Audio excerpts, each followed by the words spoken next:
August 29th, 1945. Tokyo Bay, Japan. 06:15 hours.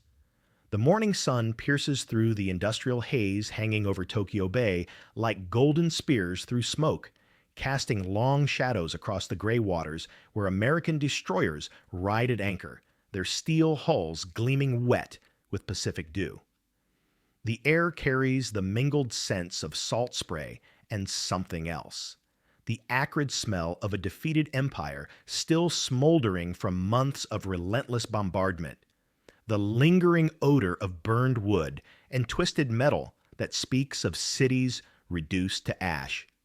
On the small artificial island of Omori, barely visible through the morning mist that clings to the water like the ghosts of the war dead, 550 American prisoners of war stand behind rusted barbed wire, their skeletal frames casting shadows thinner than the wire that has confined them for nearly 4 years.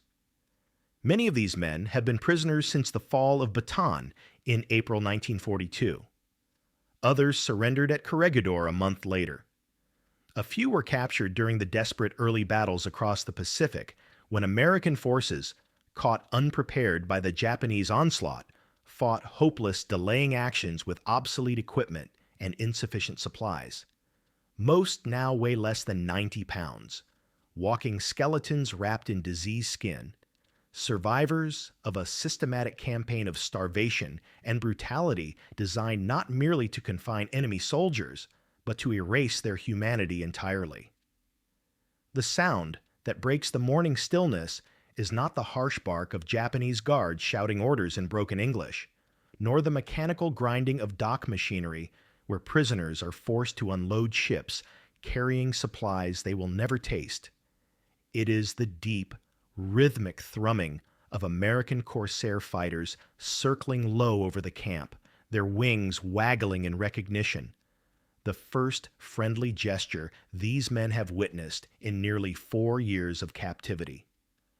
The blue-gray aircraft with their distinctive white stars seem almost mythical to prisoners who have survived so long that they had begun to wonder whether America itself still existed somewhere beyond their universe of barbed wire and brutality. But what the prisoners cannot yet comprehend is that this moment represents the culmination of the most ambitious prisoner rescue campaign in military history. Operations that began 6 months earlier in the Philippine jungles and would forever transform how America honors its obligation to those who serve in its name. The systematic liberation of Japanese prison camps by American forces between January and September 1945 emerged from a crisis of unprecedented proportions, one that challenged every assumption about warfare, honor, and the value of individual human life in the face of industrial-scale brutality. By war's end, more than 27,165 Americans languished in approximately 775 prisoner of war facilities scattered across the Japanese Empire, from the home islands themselves to remote mining camps in the frozen wastes of Manchuria, from industrial ports in Korea, where prisoners loaded ships with materials for the Japanese war machine, to jungle work details throughout Southeast Asia, where men died building railways that would carry supplies to armies fighting other Americans. The mortality rate among these prisoners exceeded 40%, a figure that dwarfed casualties suffered by American POWs in European theaters, where the Geneva Conventions provided at least theoretical protection and where the International Red Cross maintained some oversight of prisoner conditions. These men in Japanese custody faced not mere imprisonment, but systematic extermination through starvation, disease, and brutal forced labor that treated human beings as expendable machinery to be worked until breakdown and then discarded. Unlike their counterparts held by Germany, American prisoners in Japanese hands found themselves trapped in a system that denied their fundamental humanity, that viewed their continued existence as an inconvenient necessity rather than a legal obligation under international law.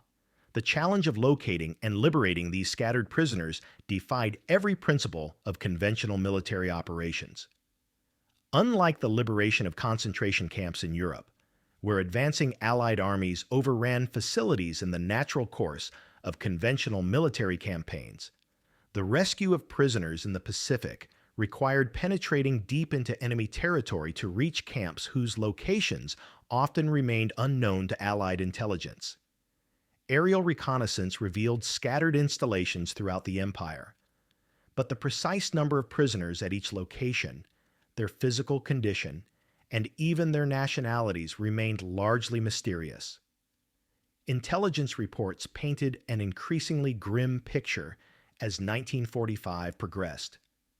Prisoners transported continuously throughout the empire as slave laborers, worked in underground mines and isolated industrial sites, their whereabouts constantly changing based on the shifting demands of Japanese military necessity.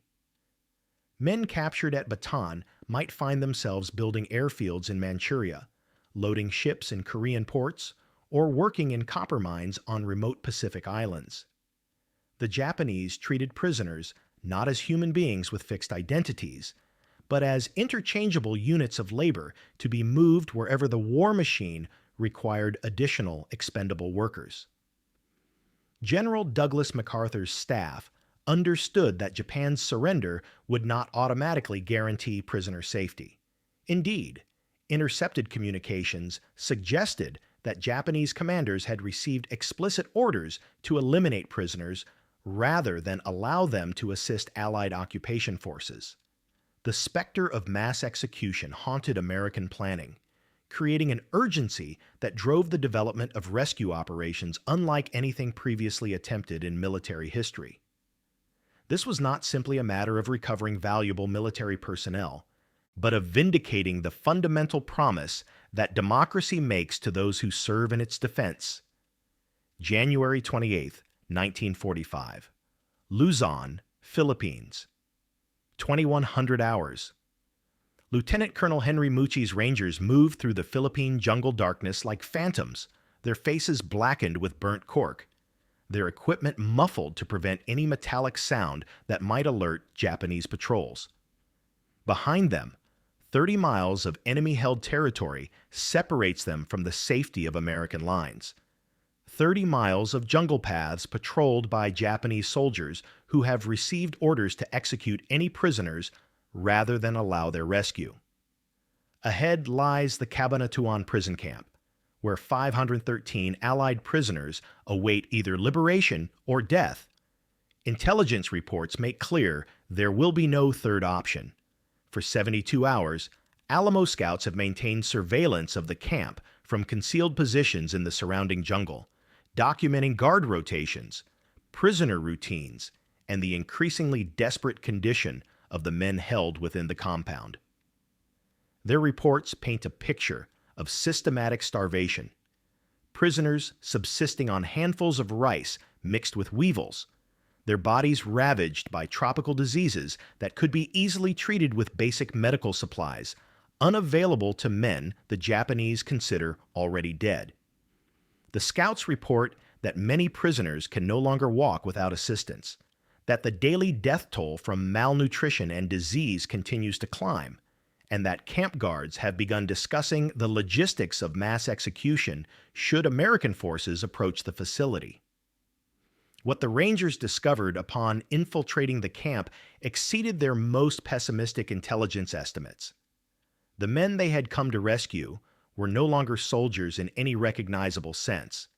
These were human skeletons wrapped in diseased skin, survivors who had endured 3 years of systematic brutality designed not merely to confine enemy combatants, but to erase their humanity through deliberate degradation. Staff Sergeant Alfred Oliver weighed 85 pounds when liberated, less than half his pre-capture weight, his ribs clearly visible through skin that had become almost translucent from malnutrition. Technical Sergeant Charles James had lost all his teeth to scurvy, his gums blackened and receding, his face aged decades beyond his 24 years. Corporal William Delich suffered from tropical ulcers that had eaten through to the bone of his legs, leaving wounds that would never fully heal. Yet what struck the Rangers most profoundly was not the physical devastation they witnessed, though that was horrific beyond their worst expectations, but the immediate response of the prisoners to liberation. Men who could barely stand, whose bodies had been reduced to little more than animated skeletons, began asking not for food or medical care, but for news of their families and their country. They wanted to know if America had won battles they had never heard of, if democracy had survived the test of global war, if the ideals for which they had fought and suffered still existed somewhere beyond their universe of barbed wire and systematic cruelty. Their first priority was not personal comfort, but national identity, proof that years of brutality had refined rather than destroyed their fundamental beliefs about what America represented and what service to their country meant.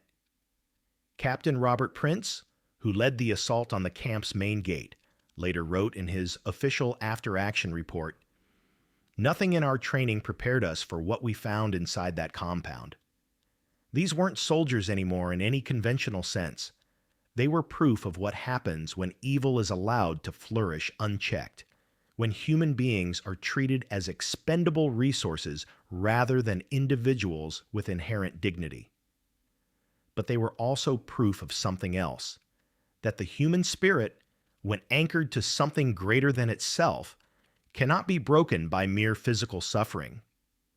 The success at Cabanatuan sent shockwaves through both American and Japanese military hierarchies, establishing precedents that would influence prisoner rescue operations for decades to come. For American forces, the raid proved that deep penetration rescue missions were not only possible, but could be executed with surgical precision even under the most challenging circumstances. For Japanese commanders, the raid demonstrated that their prisoners were no longer safe even in facilities located far behind the front lines, creating paranoia that would influence their treatment of prisoners in the final months of the war. More importantly, the Cabanatuan rescue established the moral framework that would guide subsequent liberation operations. This was not simply a military operation designed to recover valuable personnel.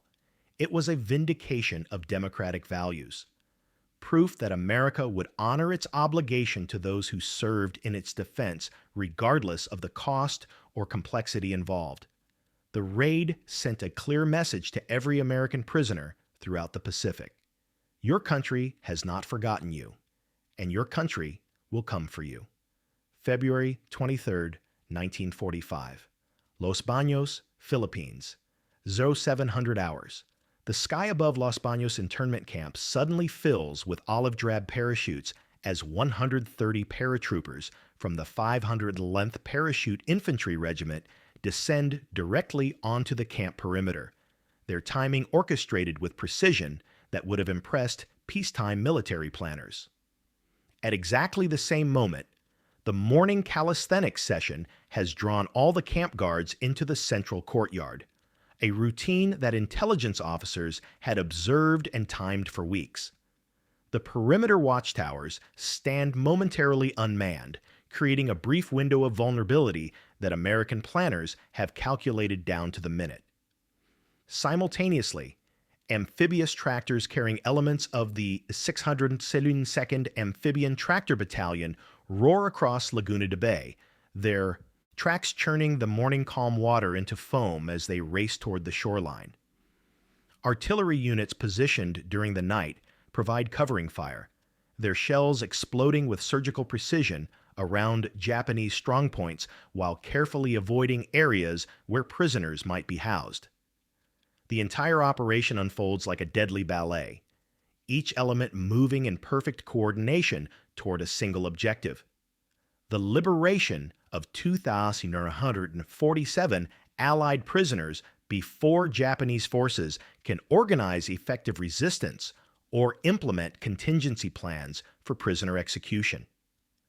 The Los Baños operation represented military precision elevated to an art form, demonstrating American capability to coordinate complex multi-element assaults with timing measured in seconds rather than minutes. But what the liberators found inside the camp provided sobering evidence of Japanese civilian internment policies that extended systematic brutality beyond military prisoners to include non-combatants whose only crime was their nationality or association with Allied countries. Among the 2,147 prisoners were American missionaries who had devoted their lives to serving Philippine communities, business executives whose companies had employed thousands of Filipinos, teachers who had educated generations of Philippine students and their families, non-combatants who had been caught in the Philippines when war erupted and who had survived on starvation rations for over 3 years. The presence of women and children among the prisoners added horrific dimensions to the systematic abuse that characterized Japanese internment policies. Dr. Dana Nance, a missionary doctor imprisoned at Los Baños, had maintained detailed medical records throughout the internment period despite the constant threat of discovery and punishment. His notes, written on scraps of paper and hidden throughout the camp, documented the systematic deterioration of prisoner health and provided irrefutable evidence of deliberate Japanese policies designed to hasten prisoner deaths through malnutrition and medical neglect. His records revealed that infant mortality in the camp exceeded 60%, a figure that would have been shocking in medieval times and was unconscionable in the 20th century. Adults in the camp suffered from beriberi, pellagra, and other diseases of malnutrition that had been virtually eliminated in the developed world decades earlier. Most telling, Dr. Nance's hidden records documented that Japanese authorities possessed adequate medical supplies stored in camp warehouses, but had deliberately withheld them from prisoners as a matter of policy. The deaths that occurred in Los Baños were not unfortunate byproducts of wartime shortages, but the intended results of systematic policies designed to eliminate prisoners through deliberate neglect.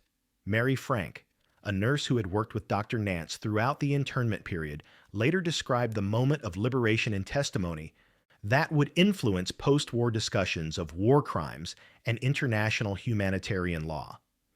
When I saw those paratroopers landing, I knew we were free, but my body was so weak from malnutrition that I could barely stand without assistance. The soldiers who rescued us looked like giants, healthy, strong, well-fed, everything we had forgotten Americans could be. They represented not just military power, but the abundance and prosperity that we remembered from our former lives, but had begun to doubt ever existed. But what struck me most profoundly was the expression on their faces when they saw us. These were tough paratroopers, men who had jumped into combat, who had fought their way across the Pacific, but they began weeping openly at what had been done to American civilians. In their tears, I saw the reflection of what we had become and what we had once been. The contrast between rescuer and rescued embodied the fundamental difference between a nation that nourished its people and one that systematically consumed them. The contrast between American liberators and liberated prisoners became one of the most powerful images of the Pacific War, symbolic of the ideological gulf that separated democratic and totalitarian approaches to human value. Throughout both the Cabanatuan and Los Baños operations, American forces distributed a simple but profound symbol of their nation's abundance: Hershey's chocolate bars. To prisoners who had not tasted sugar in years, who had grown accustomed to meals consisting of rice mixed with sawdust and vegetable matter barely fit for animal consumption, these small chocolate bars represented infinitely more than emergency nutrition.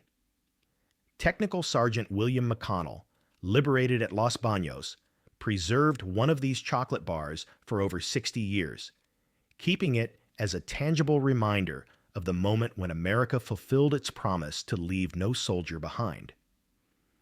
That chocolate bar was proof that somewhere America still existed, he later explained to his grandchildren. We had begun to doubt whether the country we remembered was real or just something we had imagined in our desperation. But that chocolate, it was real. It was sweet. It was everything we remembered about abundance and generosity and the simple human kindness that we thought had disappeared from the world. But the largest and most complex rescue operation was yet to come.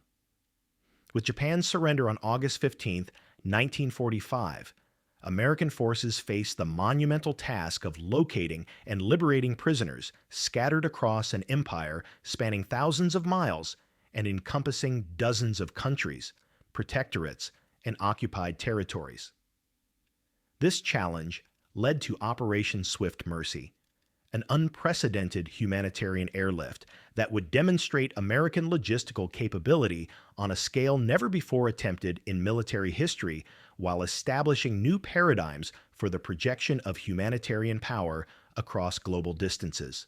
August 27, 1945, Iwo, Jima, Bonin Islands, ZO-5 30 hours, B-29, superfortresses taxi down the runway in the pre-dawn darkness, their massive forms silhouetted against the star-filled sky like mechanical whales moving through an ocean of night. Their bomb bays, which for months had carried incendiary weapons destined for Japanese cities, now contain a different kind of payload, supplies for American prisoners scattered across the Japanese Empire. These same aircraft had delivered atomic bombs to Hiroshima and Nagasaki just weeks earlier, their crews participating in missions that brought the war to its apocalyptic conclusion. Now they carry instruments of mercy rather than destruction, embodying America's transformation from a force of devastation to an instrument of salvation. The irony was not lost on the air crews, many of whom had participated in the strategic bombing campaign that reduced Japanese cities to ash and rubble, that killed hundreds of thousands of civilians and left millions homeless.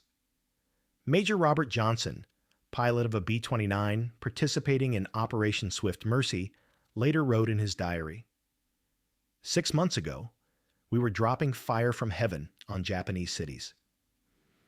Today we're dropping food from heaven to American prisoners. The same aircraft, the same crews, but a completely different mission. It makes you think about the nature of power and how it can be used to destroy or to save." From August 30 to September 20th, 1945, B-17 Flying Fortresses and B-29 Superfortresses flew over 1,000 supply missions, dropping 4,500 tons of food, medicine, and clothing to prisoner camps across Asia. The operation represented not just a reversal of these aircraft's previous mission, but a fundamental redefinition of American military power that would influence Cold War strategy and America's understanding of its global responsibilities. Instead of projecting force through destruction, America was now projecting hope through humanitarian action. The psychological impact on both prisoners and air crews proved profound and lasting, establishing new concepts of military power that extended far beyond purely destructive capability. Louis Zamperini, the Olympic athlete whose survival story would later be chronicled in Laura Hillenbrand's book Unbroken, experienced this transformation firsthand at the Naoetsu prison camp near the Sea of Japan. He later described the moment when B-29s appeared overhead. For months, these same planes had been bombing Japanese cities. We could see the glow of burning cities reflected in the night sky. Nagaoka, Toyama, other places we didn't know the names of. We knew these aircraft as instruments of death, harbingers of destruction that turned cities into infernos. But now they were dropping food instead of fire, medicine instead of destruction, hope instead of despair. It was like watching angels descended from heaven to prove that America had not forgotten us, that somewhere beyond our universe of suffering, there was still a country that remembered its promises to those who served in its defense. Those supply drops were more than logistics. They were proof that American ideals had survived the test of total war. The supply drops, however, created their own unique challenges that illustrated both the abundance of American resources and the desperate condition of prisoners who had survived years of systematic starvation. Prisoners who had existed on starvation rations for years suddenly found themselves surrounded by abundance they could barely comprehend or safely consume. Parachutes filled with everything from canned peaches to cigarettes, from medical supplies to warm clothing, crashed through barracks roofs with such force that they sometimes injured the very people they were meant to help.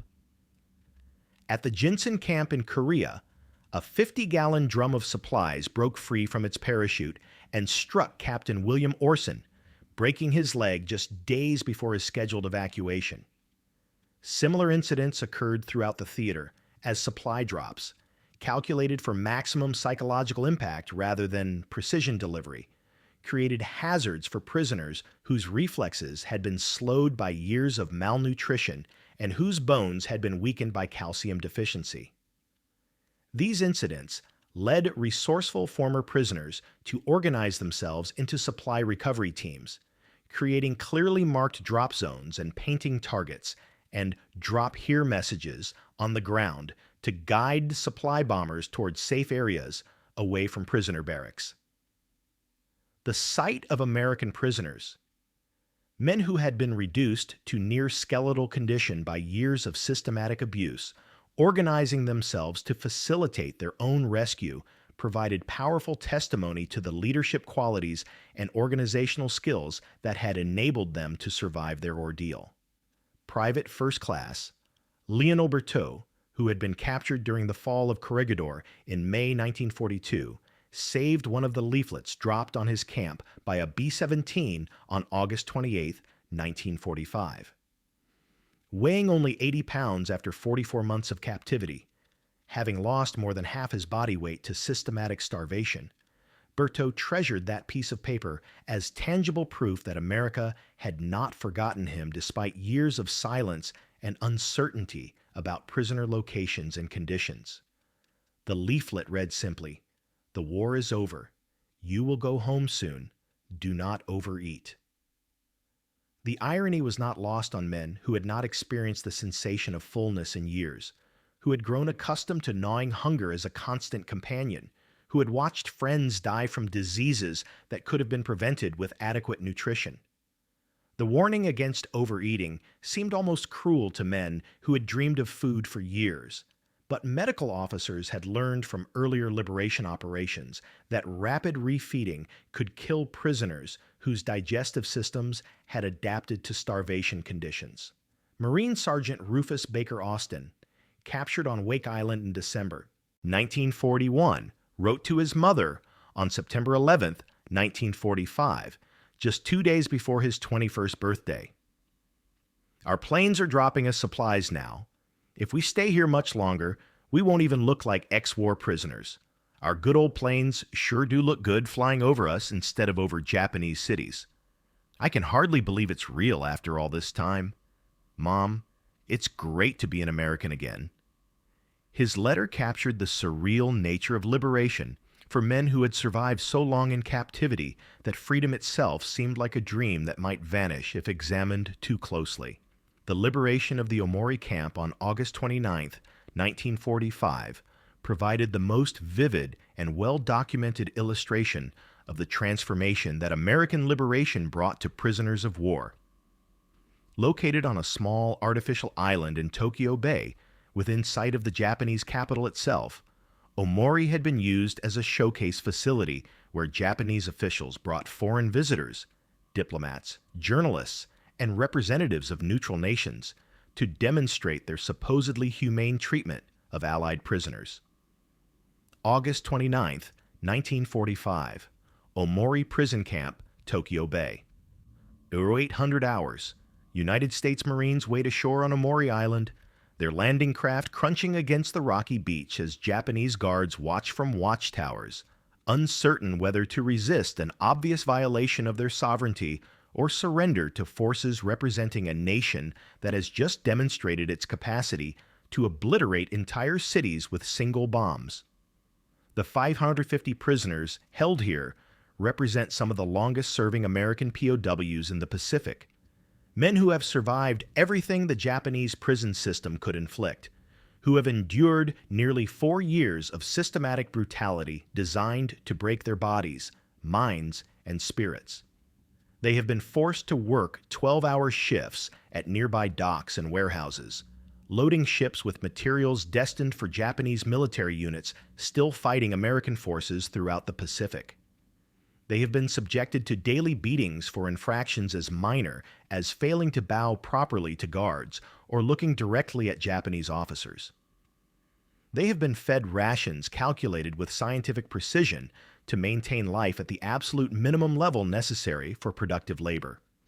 A diet that provided just enough nutrition to prevent immediate death while ensuring gradual deterioration that would eventually eliminate the burden of long-term prisoner maintenance. When the Marines enter the camp's main compound, they encounter scenes that will haunt them for the rest of their lives and influence their understanding of warfare, honor, and the value of human life. Prisoners so emaciated that their ribs are clearly visible through paper-thin skin that has become almost translucent from malnutrition. Men whose eyes have sunk deep into their skulls, creating the hollow appearance of living skeletons. Bodies ravaged by diseases, beriberi, pellagra, scurvy, tropical ulcers, that could have been easily treated with basic medical supplies deliberately withheld by camp authorities as a matter of policy rather than necessity. The camp's most famous prisoner, Sergeant Frank Fujita, a Japanese-American soldier who had endured particular cruelty due to his ethnicity, guards considering him a traitor to his race for serving in the American military, weighs 68 pounds when liberated, less than half his pre-war weight. His case illustrates the additional psychological torture inflicted on prisoners whose appearance or background made them targets for special abuse. Yet, what strikes the Marines most profoundly is not the physical condition of the prisoners, horrific though it is, but their immediate response to freedom.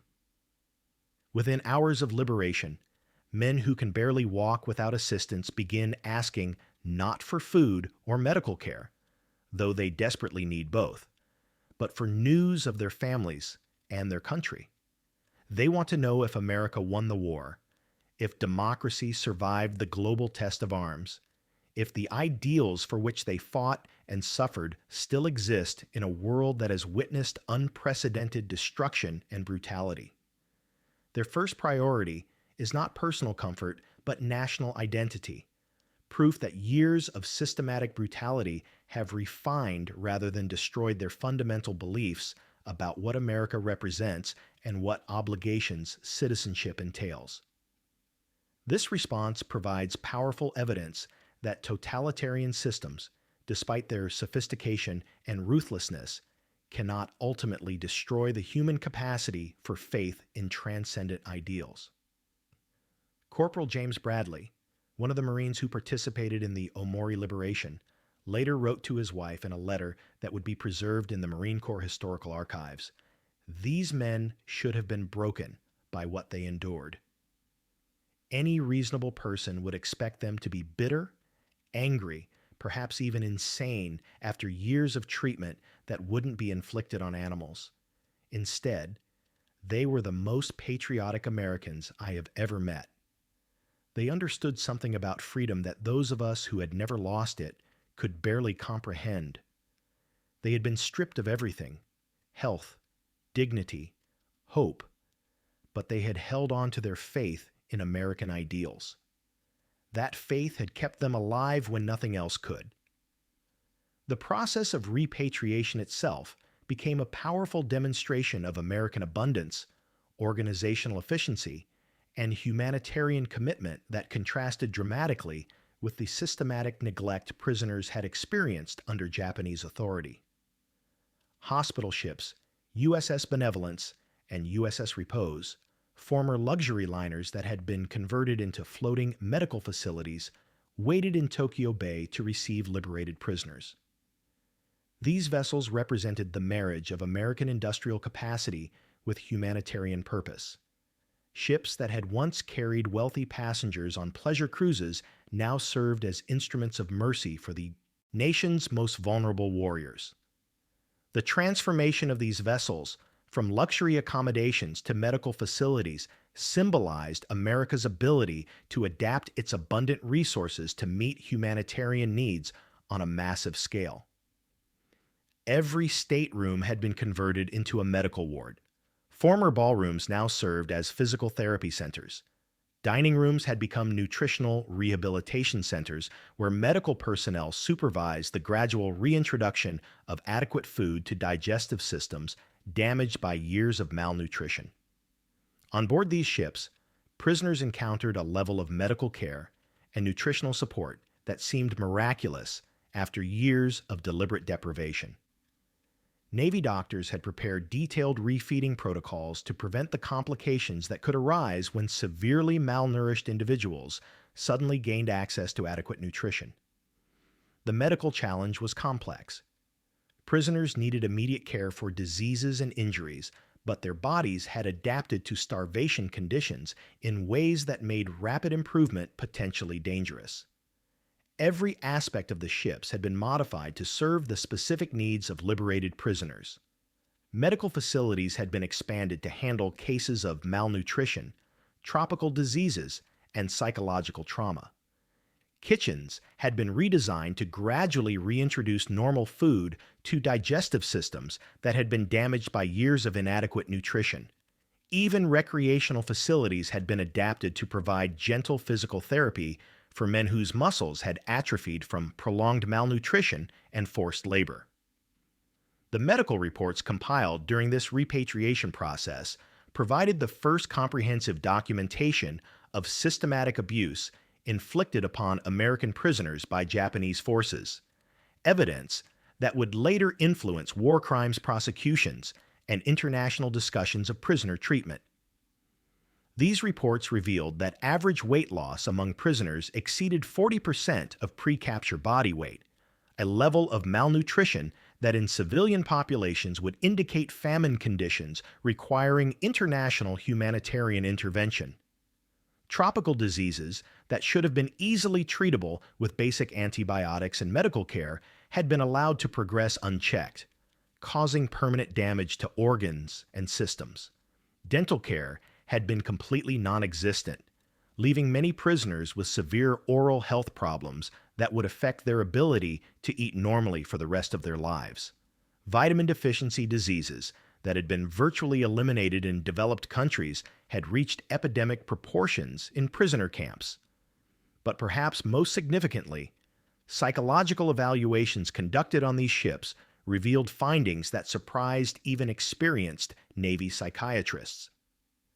Despite their physical deterioration and the systematic brutality they had endured, the vast majority of liberated prisoners retained their mental faculties and their fundamental optimism about life and America's future. Medical personnel had expected to find widespread psychological breakdown among men who had endured such prolonged abuse, but instead discovered remarkable resilience and mental toughness. September 1945, USS Missouri, Tokyo Bay. 0900 hours. As General MacArthur accepts Japan's formal surrender on the deck of the battleship Missouri, hospital ships anchored in the same harbor continue loading liberated prisoners for the journey home to America.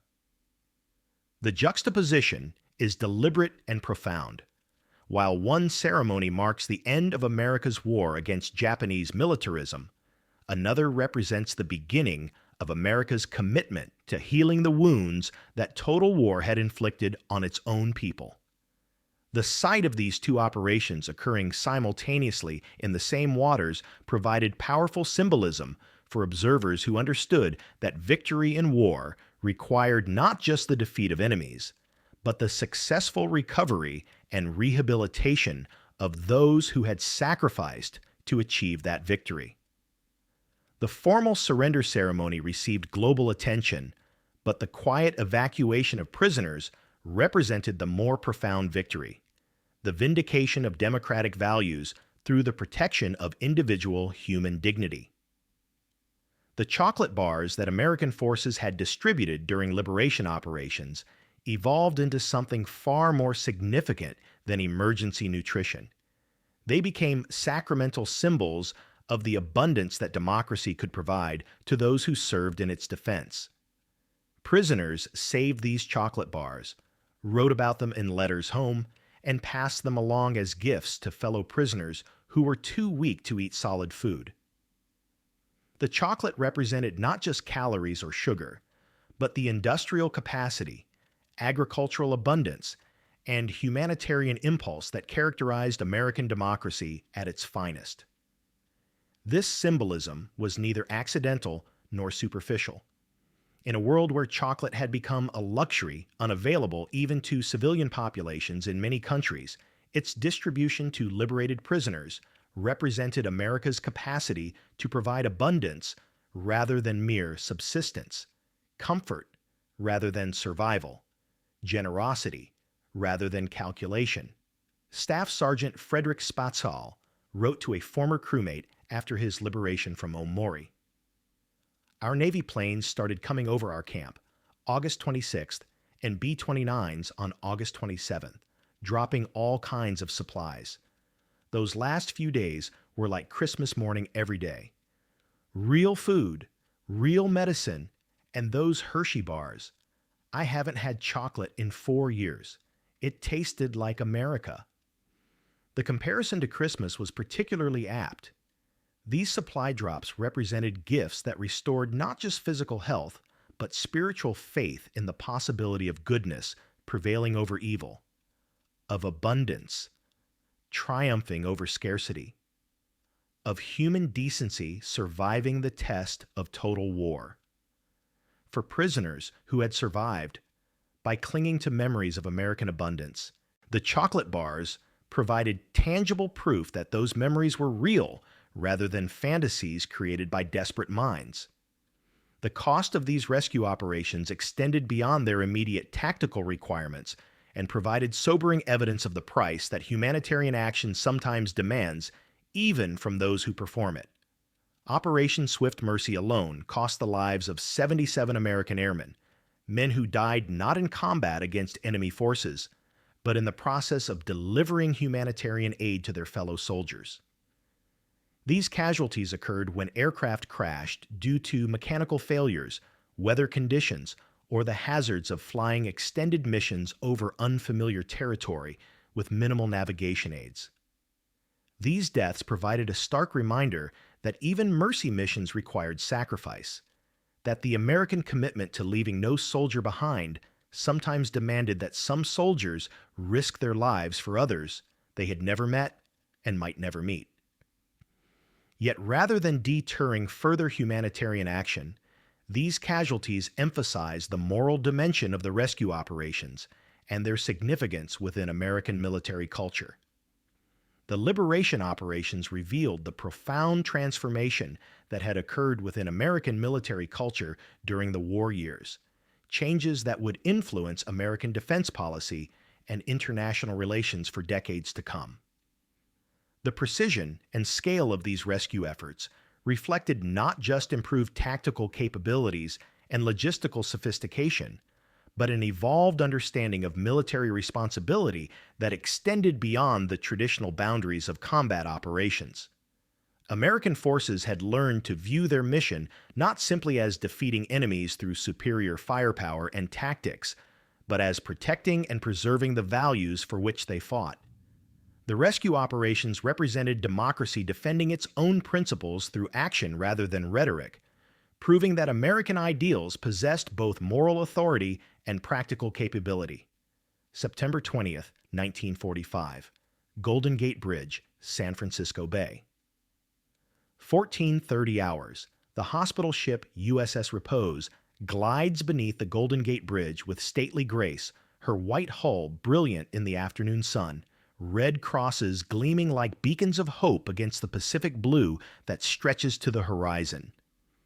On her deck stand men who 6 weeks ago were dying in Japanese prison camps, now wearing clean naval uniforms that hang loose on frames still recovering from years of systematic starvation, but beginning to fill out with proper nutrition and medical care. In the pocket of former prisoner Technical Sergeant William McConnell rests a small, partially melted Hershey's chocolate bar, the first gift of freedom he received when American paratroopers landed at Los Baños 7 months earlier. He has carried it across the Pacific, through weeks of medical treatment, through the long journey home that seemed impossible during the darkest days of captivity. It weighs almost nothing, yet it contains the entire weight of American promise fulfilled. That democracy will fight for its defenders. That abundance will triumph over scarcity. That freedom will always come for those who need it most. The chocolate bars that fell from American aircraft during that summer of liberation became eternal symbols of a democracy that remembers its own, fights for its own, and never abandons those who have answered its call to serve. They represent the moment when American power transcended mere military capability to become an instrument of human redemption, proving that the ideals for which these prisoners had suffered were not abstractions, but living realities backed by the full faith and credit of a nation that honors its commitments to those who serve in freedom's cause.